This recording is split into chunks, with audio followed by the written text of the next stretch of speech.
अगर आप पढ़ रहे हो तो आप कहीं ना कहीं तो पहुंच ही जाओगे. Take AI as your helping hand, not as your main guide. The beauty is कि ये पूरा ग्रेडियंट एक ही गंदे से हॉस्टल रूम में रह रहा है.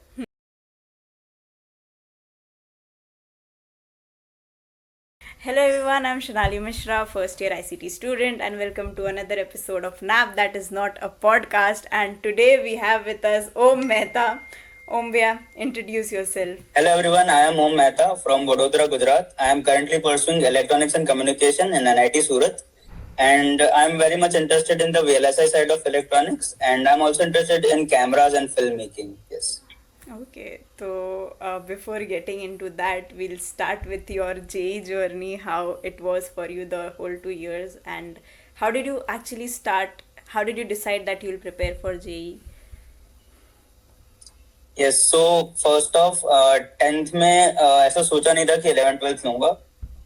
क्योंकि मेरे बहुत सारे रिलेटिव्स ने बोला था कि 11th 12th करोगे that is a different thing, but diploma अगर तुम करोगे, so diploma is very practical and उधर प्रैक्टिकल नॉलेज ज्यादा मिलेगा, तुम ज्यादा फोकस कर पाओगे. बट देन मैंने खुद रिसर्च किया एंड बहुत सोचा, तो आई गेट टू रियलाइज कि डिप्लोमा के बाद आपको डिग्री के लिए बहुत अच्छी कॉलेजेस नहीं मिलती. You end up with a normal local college. So I didn't want to do that. So then I get on the route for JEE and continued in a local institute. हमारे वहाँ जो था. Okay, so how was your journey in the local institute? कैसे कभी कभार थोड़ा lack of guidance वाली feeling आती है because you don't have a proper path or a proper ऐसा to follow. हाँ, वो थोड़ा तो रहता है क्योंकि जो फर्स्ट रैंक्स जो आते हैं वो एलएन और कोई कोटा का इंस्टीट्यूट लेके आता है. Obviously they are the best teachers there. But हाँ, हमारे यहाँ भी इतने भी खराब टीचर्स नहीं थे, हमको भी बहुत अच्छे प्रोफेसर्स मिल गए थे. एंड जैसा लोकल इंस्टीट्यूट वाली फील नहीं आती थी, अच्छा लग रहा था कि and I was in my comfort zone. घर के पास ही था, घर पर ही रहना है, तो I was happy with that and I am happy with उससे मैं जहां तक पहुंचा. I am happy with that. So how was the preparation journey for you? What were some tips that you followed, and what were the things that you did that differentiated you and you ended up getting such a good rank? First of all तो friend circle matters a lot. आपका 11th 12th में जो friend circle है, अगर वो पढ़ने वाला है तो ऑब्वियसली आप भी पढ़ोगे एंड आप भी मेहनत करोगे फोमो की वजह से, and you will end up somewhere great. और जब 11th 12th में जब मेहनत कर रहे होते तो आई डोंट थिंक आपको ये सोचना चाहिए कि यार मैं किसी एनआईटी में जाऊं तो ही मैं पढ़ूं, अगर आईआईटी में जाऊंगा तो ही पढ़ूं. ऐसा नहीं है. अगर आप पढ़ रहे हो तो आप कहीं ना कहीं तो पहुंच ही जाओगे जो अच्छी जगह होगी. तो एक वो माइंडसेट अगर आप रखोगे तो आपको पढ़ने की और इच्छा होगी. एंड ऑब्वियसली लोकल इंस्टीट्यूट तो ज्यादा अच्छे स्टूडेंट्स वहां पे आते नहीं है, तो जितने भी अच्छे स्टूडेंट्स होते हैं वो उनको बहुत ऐसे टेक केयर करके रखते हैं.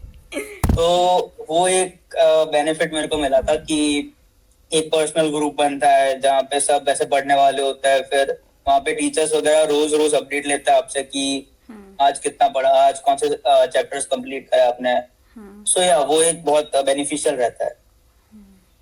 So what resources did you use for your preparation?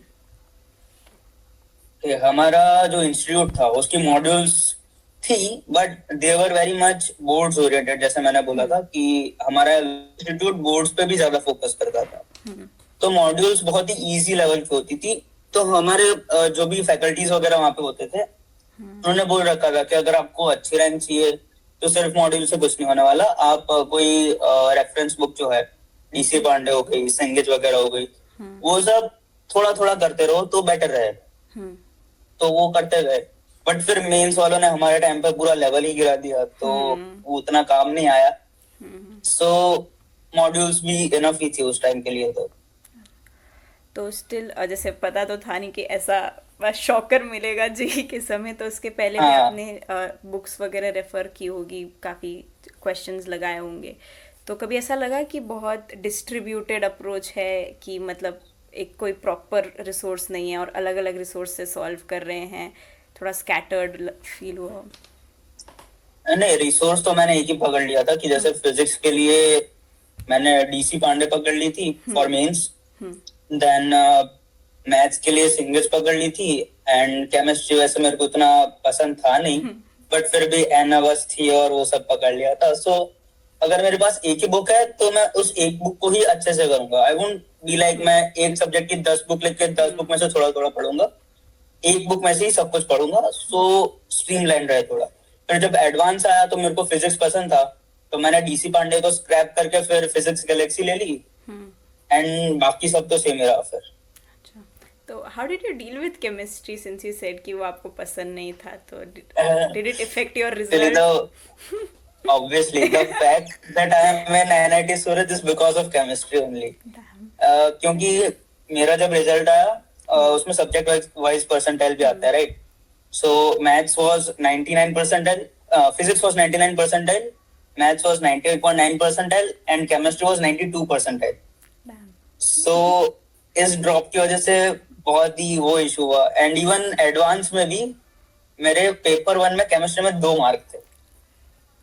So the fact is I didn't deal with chemistry. मैं केमिस्ट्री को ऐसे देखता ही नहीं था, क्योंकि वो सब्जेक्ट मेरे को थोड़ा, मैं ज्यादा नहीं बोलूँगा. Okay, तो how was your score in session 1 and 2 of mains? Session 1 में मेरे थे 98.8 परसेंटाइल, सो मैं काफी अच्छा करके आ गया था. ऑब्वियसली मेरी हमारे टाइम पे जो पेपर्स वगैरह हुए थे उसमें ऐसा हुआ था कि जो पहले के 2 दिन थे वहां पे जिनकी जो पेपर देने गए थे उनकी रैंक बहुत गंदी आई थी, क्योंकि इजी पेपर था एंड बहुत ही गंदा नॉर्मलाइजेशन हुआ था. बट जिस दिन मेरा पेपर था that was the toughest session, तो मेरे 141 मार्क्स पे भी 98.8 बन गई थी. सो सेकंड सेशन के लिए मुझे इतनी मेहनत नहीं करनी थी, बस मुझे 99 का बैरियर तोड़ना रह गया था, बट वो मैं नहीं कर पाया. मेरी उल्टी सीट गिर गई, 98.6 हो गई. So after session 1 you started focusing on advanced more या फिर session 2? हाँ, यस. नहीं मतलब सेशन 2 का थोड़ा बहुत करता रहा था, but main focus was advance only. But also boards भी था, सो बोर्ड्स भी एक फोकस था, एडवांस भी था और सेशन 2 भी था, तो सब ऐसे क्रैम्प हो गया था. So that might also be one of the reasons कि सेशन 2 में गिर गया मेरा. तो how was preparing for advance for you, like sudden shift from ऐसा MCQ type exam to एकदम such surprise वाला exam? एक तो रहता है पूरा वो शिफ्ट रह जाता है, बट आवर जो कोचिंग है that handled it very well. उन्होंने स्टार्ट से ही ऐसे मंथली एग्जाम्स लेते रहते थे वो एडवांस में, तो थोड़ी बहुत प्रैक्टिस थी पैटर्न के साथ. बट एक वो भी था, हमारा जो इंस्टीट्यूट था वो मंथली एडवांस का एग्जाम लेता था. बाकी जगहों पे बहुत ऐसे रेगुलरली लेते जाता है, क्योंकि हमारा जो कोचिंग है वो मेंस और बोर्ड्स इन सब पे ज्यादा शिफ्टेड रहता था. एडवांस उनको एक्सपेक्टेड ही नहीं था कि हमारे यहाँ से कोई एडवांस फोड़ लेगा, तो वो उस माइंडसेट से ही हमें प्रिपेयर करते रहते थे. सो वो एक मेरे को अच्छा नहीं लगता था. ऑल्सो मेरे साथ एक और चीज ऐसी होती थी कि जब ऐसे इंस्टीट्यूट में जब वो लोग मॉक टेस्ट वगैरह लेते हैं तो उधर मैं बहुत फोड़ के आ जाता था, बहुत अच्छे मार्क्स ले आता था. बट फिर जब मेंस की बारी आती थी, एडवांस की बारी आती थी, तो वहां फिर मेरा परफॉर्मेंस बिगड़ जाता था. पता नहीं, मे बी एग्जाम प्रेशर या ऐसा कुछ होता होगा, बट आई डोंट नो, नहीं होता था मेरे वहां पे. I mean this is something that काफ़ी लोग फेस करते होंगे कि प्रिपरेशन पूरी अच्छी हो, सब अच्छा गया हो, but at the end exam वाले दिन अगर आप पैनिक कर गए थोड़ा सा भी तो पूरे 3 घंटे बिगड़ जाते हैं. 3 घंटे का पूरा 2 साल का प्रिपरेशन. यस, तो एक वो आपका थोड़ा मेंटल स्टेबिलिटी तो होना चाहिए कि आप इतना भी ना बिगाड़ दो कि पूरा ही ऐसे बकवास हो जाए.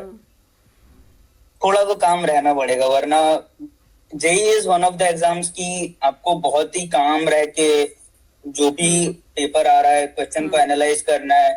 एट द एंड आप क्वेश्चन ही सॉल्व कर रहे हो. आपके दिमाग में उस टाइम पे ये नहीं चल रहा होना चाहिए कि ये क्वेश्चन मैं कर रहा हूँ, इस क्वेश्चन का वेट कितना है. ऑब्वियसली उस क्वेश्चन का वेट बहुत ज्यादा होता है, क्योंकि अगर आपका एक क्वेश्चन सही या गलत हो गया तो वो आपकी रैंक में बहुत ज्यादा उतार चढ़ाव ले आएगा. बट आपको उस टाइम पे ये नहीं सोचना है. उस टाइम पे आपको सिर्फ क्वेश्चन पे फोकस करना है. क्वेश्चन क्या पूछ रहा है, क्वेश्चन क्या बताना चाह रहा है, क्वेश्चन में क्या डेटा दिया है, कौन सी अप्रोच को क्वेश्चन ऐसे डायरेक्ट कर रहा है, एंड उस अप्रोच में जाके क्वेश्चन को सॉल्व करना है. That's it. That should be your method to solve the question. That's it. उस टाइम पे यही चलना चाहिए. So like how do you know काम योरसेल्फ डाउन, स्पेशली आपके केस में, क्योंकि आपने देखा होगा काफ़ी लोग बात कर रहे होंगे इतना इजी पेपर, इतना इजी पेपर, एंड आपके दिमाग में भी चल रहा होगा कि अगर इजी आ गया तो कट ऑफ बढ़ जाएगा बहुत ज़्यादा. हाँ तो एग्जैक्टली. हाउ डिड यू काम yourself down during the exam? I think उस टाइम में काम तो मे बी भगवान का नाम लो और तो क्या. उधर एग्जाम शुरू होने के 15 मिनट पहले आप पहुंच जाते हो, वहां जाकर आप भगवान का नाम लो, वही बचाएंगे उस टाइम पर, तो और कोई नहीं है. बेसिकली मतलब ऐसा डिस्ट्रैक्ट करो अपने आप को कि भाई, हाँ डिस्ट्रैक्ट करो खुद को. And motivate yourself, anything that would motivate you.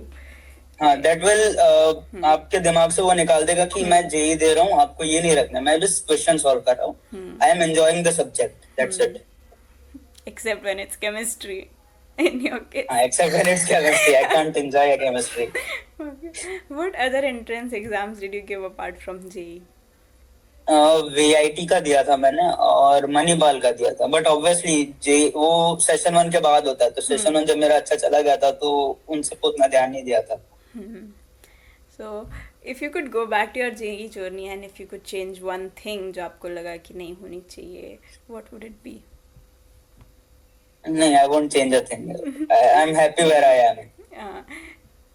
Okay, great. So, JEE का मेंस हुआ, एडवांस हुआ, उसके बाद रिजल्ट आया, and then you had to sit down and now figure out कि क्या क्या ऑप्शंस अवेलेबल है, कहाँ जा सकते हैं, क्या ब्रांच ले सकते हैं. How was that for you? इस टाइम पे तो बहुत ही ऐसे दिमाग पूरा पागल हो गया था मेरा, क्या करूँ क्या नहीं.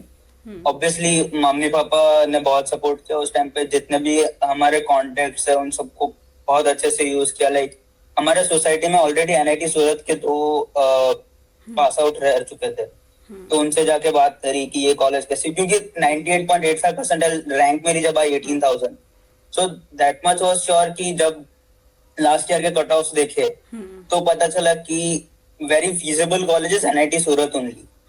तो वहाँ के रिव्यूज वगैरह लिए कैसा है, इवन हम यहाँ पर आकर भी कैंपस विजिट भी किया था हमने. सो लगा था कि हाँ ठीक है चल जाएगा. तो उस टाइम पे दैट मच वाज श्योर कि एनआईटी सूरत ही आने वाला है. अब वो इलेक्ट्रिकल आएगा या ईसी आएगा, दैट वाज ऑन जोसा, क्योंकि बाकी जितने भी ऑप्शंस दिखे थे या तो वो फीजिबल नहीं थे या तो वो मेरी रैंक के बाहर थे.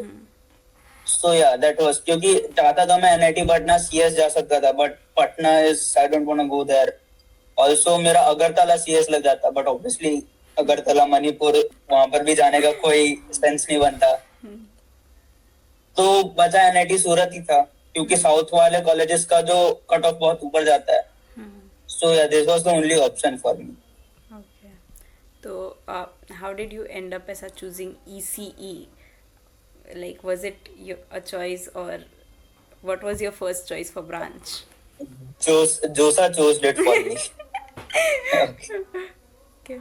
क्योंकि पहले सीएस डाल दिया, अब एआई यहाँ पे है as a branch, but AI का मैंने ऐसा सुना था कि वो बहुत ज्यादा स्पेसिफिक हो जाएगा.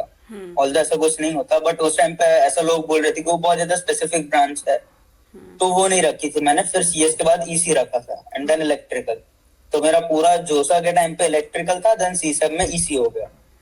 सो बहुत खुश था मैं सीसब वाले दिन. Okay, great. So, are you like happy right now क्योंकि you wanted CS but you got EC, तो ऐसा कभी लगा कि अगर CS मिल जाता तो?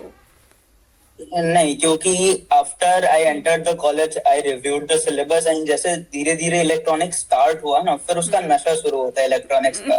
आप जब कोई भी ब्रांच ले लो मेरे ख्याल से, जैसे ही आप उसमें डीप घुसते हो आपको अलग अलग ब्रांचेस दिखता है. जैसे इलेक्ट्रॉनिक्स में एम्बेडेड आता है, फिर VLSI one of my favourites आता है. तो धीरे धीरे करके आप you navigate through your path. And मेरे को बेसिकली हर एक इंजीनियरिंग स्टूडेंट का यही रहता है बैक ऑफ द माइंड कि रैंचो जैसा बनना है, रैंचो जैसा कुछ करना है. सो अब उस टाइम पे सीएस ज्यादा चल रहा था तो सीएस रखा था, बट रैंचो के सबसे ज्यादा क्लोजेस्ट अगर कोई ब्रांच है दैट इज इलेक्ट्रॉनिक्स. जैसे फॉर एक छोटी सी चिप कितना पावर दे सकती है आपके लाइफ को. So I love that aspect of EC. Also अभी एआई बूम में चल रहा है, एआई बूम में चल रहा है, बट एआई को बूम में कौन ला रहा है? तो electronics is the backbone of AI, क्योंकि अगर आपका हार्डवेयर ही अच्छा नहीं होगा, then how would you make it better? Okay. So looking at your 2 years, which Three Idiots character would you say you are?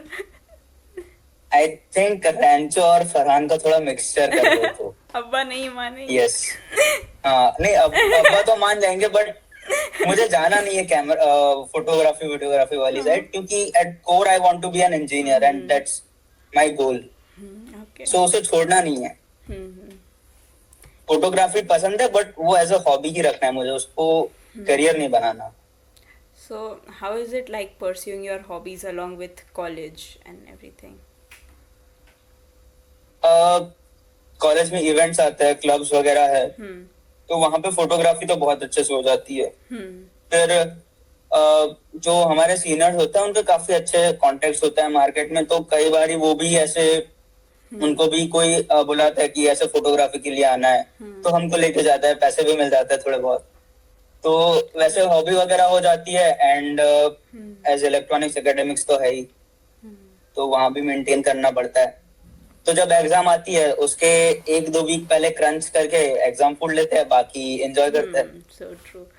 तो एक्स्ट्रा करिकुलर कैसे साथ में मैनेज कर सकते हैं along with college? What would be your take on it? वही है ना, first year and I guess थोड़ा बहुत सेकेंड ईयर भी is for your fun and all only, क्योंकि फर्स्ट सेकेंड ईयर में उतना एकेडमिक प्रेशर नहीं होता जितना बाद में आने वाला है। इलेक्ट्रॉनिक्स में तो सेकेंड ईयर से आ जाता है, बट बाकी ब्रांचेस में थर्ड ईयर से आगे शुरू होता है। तो फर्स्ट सेकेंड ईयर में आप एग्जाम के 1-2 वीक पहले या फिर 1 वीक पहले अगर प्रॉपर जेई स्टाइल पढ़ने बैठ जाओगे तो आप ठीक ठाक स्कोर कर लोगे, कि आपकी सीजी मेंटेन हो जाए। क्योंकि आफ्टर ऑल ऐसा नहीं है कि अगर मैं 9.9 सीजी लाऊंगा एंड अगर कोई बच्चा 9.9 सीजी ला रहा है और कोई बंदा 8.5 सीजी ला रहा है, so both for interviewer CG is just your way to sit in the interview.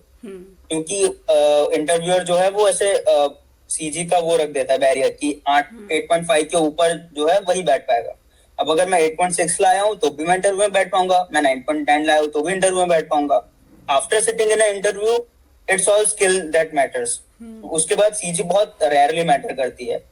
सो या वो एक रहता है। तो फिर अगर आप मेंटेन कर पा रहे हो 8.5 के ऊपर, देन इट्स ऑल फाइन। तो फिर why should I study whole year and get 9.9 CG when I can get the same effect if I study 1 week before and enjoy the entire year.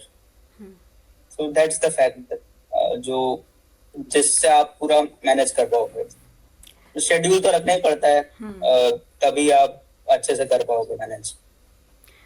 तो studying and fun के अलावा भी skills वगैरह develop करना, especially when it comes to sitting in placements and putting yourself out in the job market. So what skills do you think are important and you would want to work on or you are currently working on?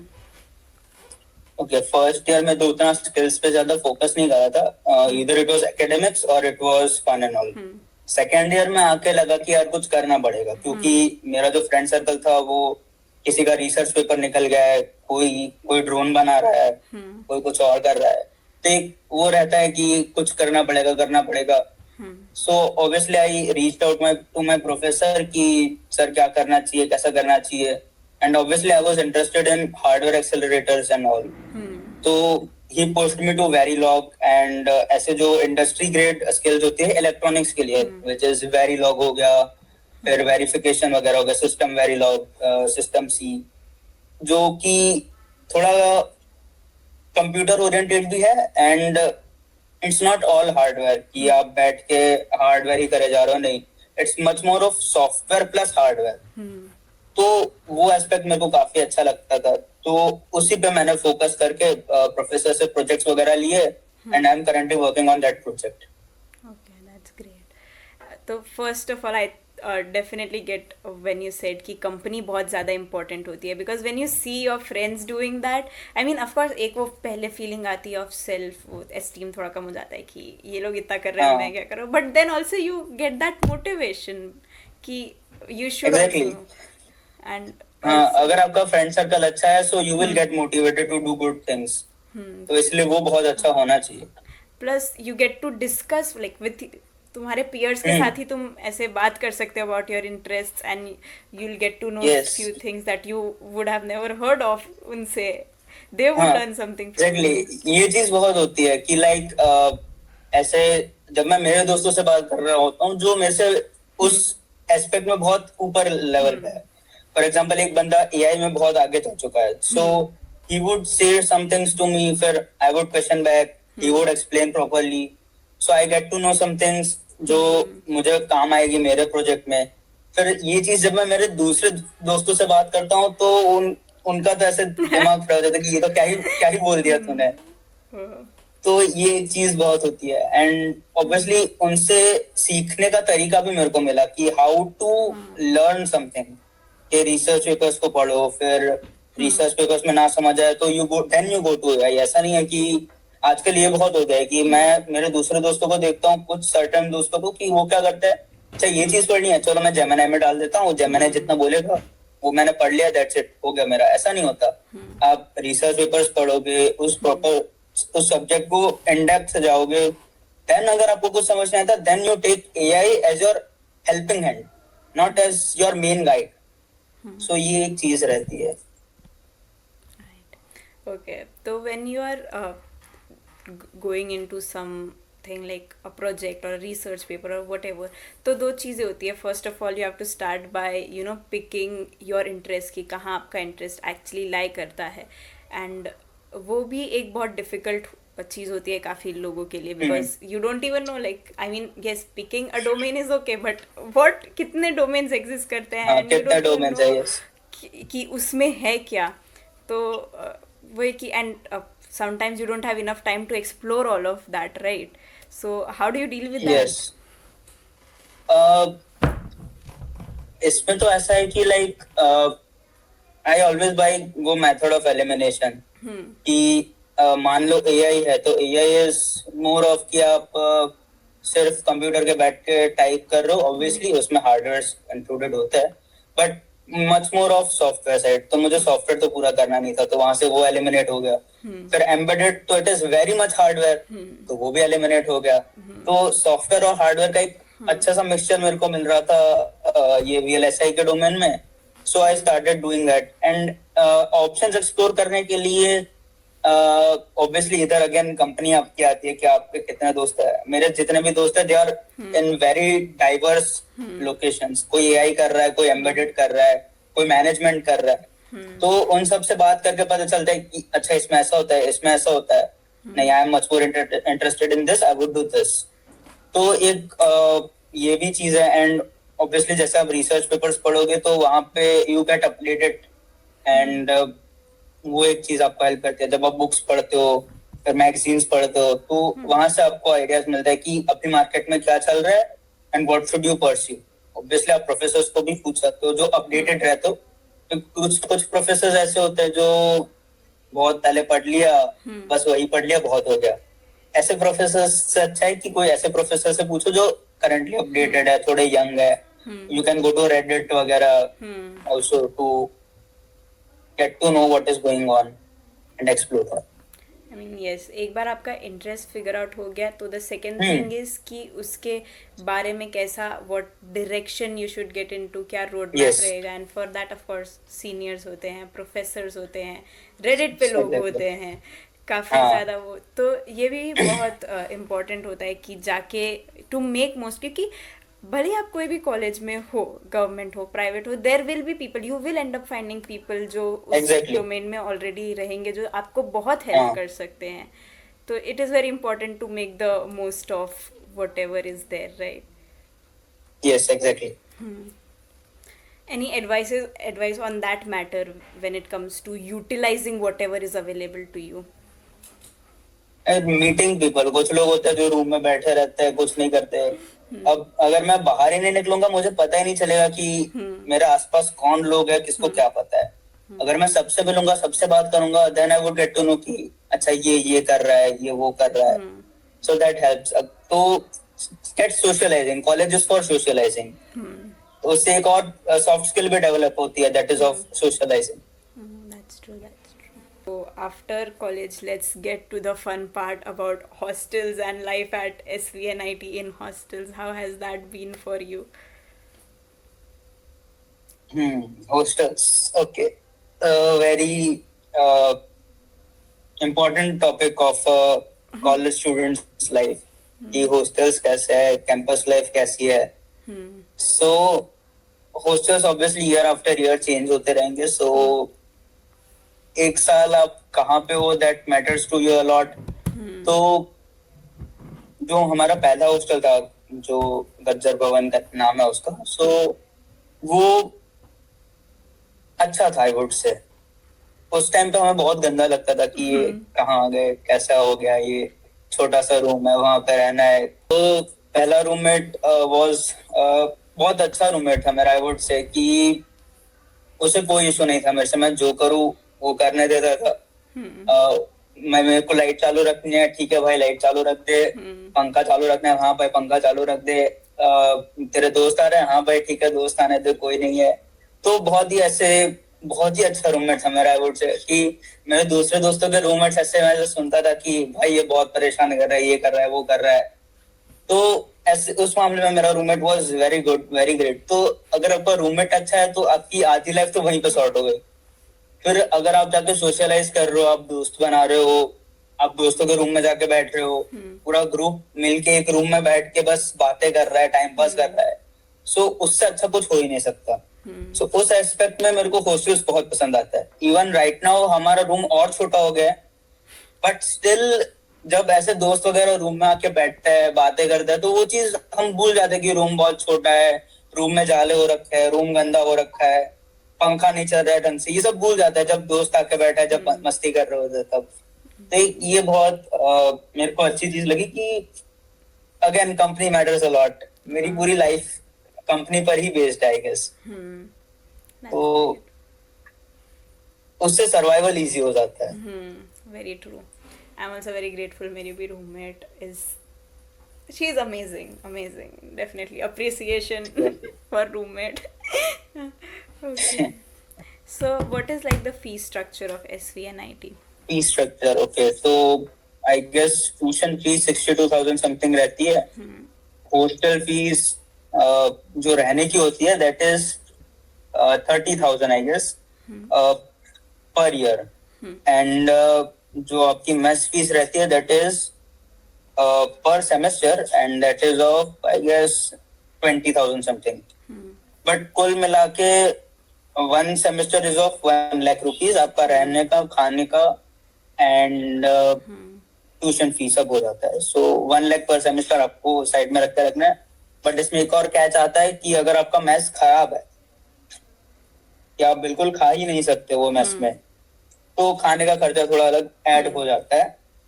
ऐसे for example 5,000 6,000 per month extra आपको गिन के रखना है.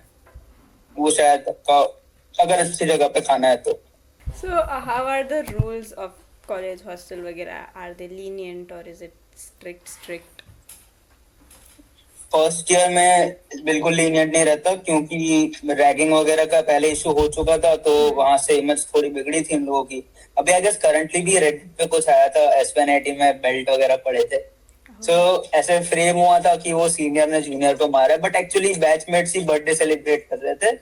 सो उसमें सब हो रहा था, बट ठीक है उनकी इमेज बिगड़ती रहती है, तो इसलिए वो फर्स्ट ईयर वालों को एकदम ऐसे पकड़ के रखते हैं कि कहीं चले ना जाए, मारपीट ना हो जाए.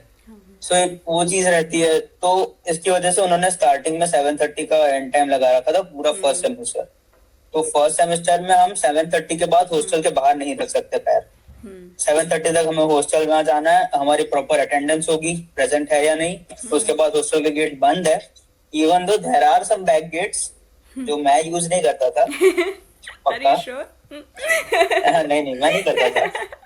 तो वो मैं तो ठीक है. तो there were ways to get out, but I wouldn't recommend you to do that. वो थोड़ा टफ हो जाता है. तो थोड़ा जेल वाली फीलिंग आती थी कि यार ऐसा क्या कर रहा है, सेकंड ईयर वाले घूम रहा है, ये कर रहा है, वो कर रहा है, हम कुछ नहीं कर पा रहे. बट ठीक है, फिर आफ्टर फ्रेशर 7:30 का end time gets extended to 10:30 for boys and girls both. तो वो सेकेंड सेमेस्टर में भी 10:30 में वो थोड़ी बहुत फीलिंग आती है, बट जनरली 10:30 के बाद वैसे भी कोई बाहर उतना जाता नहीं है, तो ठीक है, good enough. But after first year and second year में आप पूरी रात कैंपस में घूम सकते हो, बट 10:30 के बाद कैंपस के बाहर नहीं जा सकते, कैंपस का गेट क्लोज हो जाता है। अगर आप 10:30 के बाद कैंपस के बाहर हो तो बाहर ही रहो, फिर नाइट आउट कर लो, दैट वुड बी बेटर। तो सो दैट इज दैट कि सेकेंड ईयर से बिल्कुल ही लीनियंट हो जाता है आप, क्योंकि फर्स्ट ईयर में ऐसा था कि आप हॉस्टल में केटल नहीं ला सकते, आप फैन नहीं ला सकते, जितनी गर्मी है सड़ जाओ, हमें कुछ नहीं फर्क पड़ता। सो वो लेवल का लगता था। बट फिर सेकेंड ईयर से हम लोग भी समझ गए कि हाँ, इन लोगों ने रूल रखा है कि केटल नहीं ला सकते, बट ला के रखो, कोई ऐसे चेक करने नहीं आता, बहुत ऐसे चिल सा रहता है। आप एक बार ही आप सुपरवाइजर से बना के रख सकते हो, तो वो कुछ इतना खास बोलते नहीं है। जैसे मेरे सामने वाले रूम में एक बंदा कूलर लाके बैठा है, उसको अभी पूरे 1 साल में 5 बार आके बोल चुका है वो कि कूलर हटाओ, बट नहीं हटा रहा, क्या कर सकते हैं। डर लग रहा है इस तो वीडियो के बाद रेड हाँ, बढ़ जाएगी हॉस्टल में। नहीं नहीं, अरे अरे, मैंने कुछ नहीं किया। So what were some learnings that you learned in the past 2 years of college? Past 2 years में बस कि हॉस्टल में मत पड़े रहो, बाहर जाके एक्सप्लोर करो, सिटी कैसी है, कैंपस कैसा है, कैंपस के लोग कैसे हैं। You meet very interesting people in the college, क्योंकि यहाँ पे हर टाइप के लोग होंगे, एकदम प्रॉपर रिच लोग भी होंगे और पॉवर्टी लाइन के आसपास के भी लोग मिलेंगे, तो पूरा ग्रेडियंट मिल जाता है आपको। एंड द ब्यूटी इज कि ये पूरा ग्रेडियंट एक ही गंदे से हॉस्टल रूम में रह रहा है, तो इट इज वेरी इंटरेस्टिंग हर किसी का पॉइंट ऑफ व्यू जानना कि किसको पसंद आ रहा है, किसको नहीं अच्छा लग रहा है। सब बैठ के गाली दे रहे हैं कॉलेज को। So socialising is the best thing you could do in college. ये तो करनी ही है, that is most to thing. So अभी आने वाले 2 साल के लिए what are things that you plan to do? Where do you see yourself in the next 2 years? अरे I have no pressure, still say if you'd like to हाँ share. हाँ, next 2 years में तो पढ़ना है, क्योंकि अब सीजी मेंटेन करनी है, क्योंकि ऑब्वियसली 8.5 तो रखनी ही पड़ेगी। तो अब थोड़ा फेस्ट वगैरह से थोड़ी दूरियां बना के थोड़ा एकेडमिकली इंक्लाइन होके थोड़ा पढ़ना है और अच्छी कंपनी क्रैक करनी है जो जिससे मैं सरवाइव कर पाऊँ, that's it. I am very much good in my comfort zone में रह के मैं जितना कर पाऊंगा, I am happy. Great. Okay, so we have reached our last question. What is one final piece of advice that you would want any of the viewers that are watching this video to take away? Think पूरे time पे मैं जितना भी बोला हूँ, it was directing कि अच्छे friends रखो, अच्छी कंपनी रखो, जो सिगरेट दारू ये सब ना करते हो उनसे दूर रहो।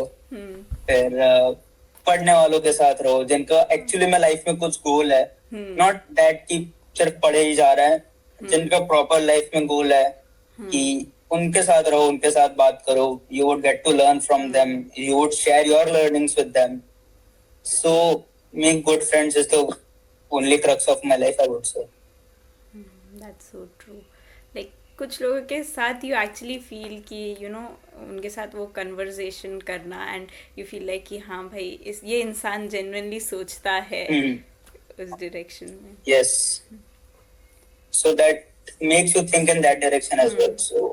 And sometimes it's even good when you talk to someone who does not have the same opinion as you, because you get to know about that side. क्योंकि अगर the other side of the argument, अगर आप किसी से बात कर रहे हो जो आपके साथ अग्री करता है, तो यार most of the time you like yes exactly वो आपकी बात बोल रहा होता है, बस वहाँ पे खत्म हो गई फिर बात। अगर कोई अलग ओपिनियन आ रहा है तो वहाँ पे लड़ रहे हैं, आर्गुमेंट कर रहे हैं, मारपीट नहीं करनी है। But yeah you get to know a lot. हाँ Okay, so that is it from our side. If this video helped you in any way, then don't forget to like, comment down any college or major you would like us to cover, and for more such videos, subscribe to our channel, and don't forget to check our Instagram for any BTS or raw footages. Bye bye. Bye bye